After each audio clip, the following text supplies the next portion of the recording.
Listen up, everybody. I'm being joined here shortly by Dr. Lawrence Sellin. He's a retired Colonel, U.S. Army Reserve, served in Afghanistan and Iraq. He's also a COVID-19 subject matter expert, also has lots of experience in international IT, as well as the pharmaceutical industry's medical research. And he's here to talk about where COVID-19 really came from. Dr. Sellin, pleasure to be with you this evening. Thank you, Anne. So there's been some kerfuffle coming out of the CDC's former director, Robert Redfield, saying that he believes coronavirus escaped from the Wuhan lab, basically offering a very stunning revelation of some other information and things that the Trump administration's been saying. And a lot of us out here in new media who've been digging around this subject for quite some time in the past year have come to that same sort of revelation, but it's sort of shocking to hear it make it into the mainstream world. What could you bring us up to speed on? Well, I think Dr. Redfield is absolutely correct.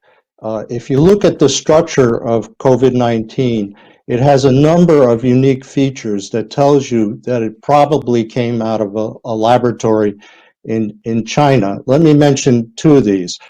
First of all, COVID-19 appears to be pre-adapted to human infection. And secondly, it has a small structure called a furin cleavage site. Now, the furin cleavage site is known to increase infectivity and increase pathogenicity.